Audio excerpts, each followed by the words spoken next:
সড়কে একটি বাস পাশ কাটাতে গিয়ে চাপা দিল মোটরসাইকেলকে। অন্য সড়কে সিএনজির ধাক্কায় ছিটকে পড়লেন সাইকেল চালক। কয়েক ঘন্টার ব্যবধানে লক্ষ্মীপুরের দুই সড়কে ঝরে গেল দুই প্রাণ। সোমবার দুপুরে এই পৃথক দুর্ঘটনায় জেলায় নেমে এসেছে শোকের ছায়া।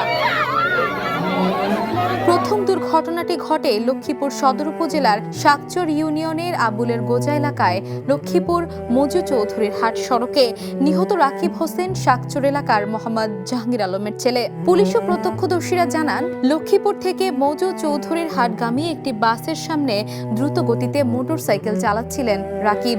এক পর্যায়ে বাসটি পাশ কাটাতে গিয়ে মোটরসাইকেলকে চাপা দিলে ঘটনাস্থলেই গুরুতর আহত হন তিনি। পরে তার মৃত্যু হয়। খবর পেয়ে পুলিশ ঘটনাস্থল থেকে মরদেহ উদ্ধার করে সদর হাসপাতালের মর্গে পাঠায়। এই ঘটনায় অতিরিক্ত পুলিশ সুপার মোহাম্মদ রেজাউল হক জানান, দুর্ঘটনার পর বাসটি জব্দ করা হয়েছে, তবে চালক পালিয়ে যাওয়ায় তাকে আটক করা যায়নি। তাকে গ্রেপ্তারের অভিযান চলছে এবং মামলার প্রস্তুতি নেওয়া হচ্ছে।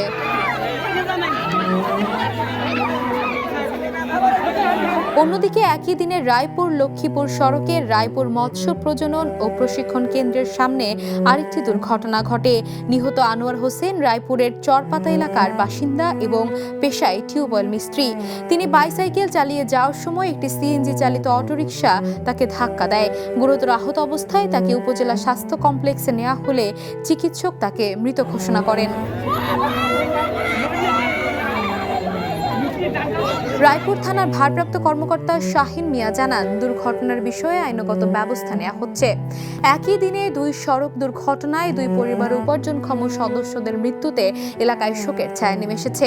স্থানীয়রা বলছেন, দ্রুতগতির যানবাহন ও অসতর্ক চালনাই এমন দুর্ঘটনার মূল কারণ, যা প্রতিদিনই কেড়ে নিচ্ছে মূল্যবান বহু প্রাণ।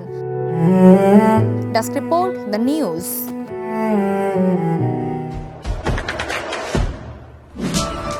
দেশে দেশে সবার সাথে দ্য নিউজ।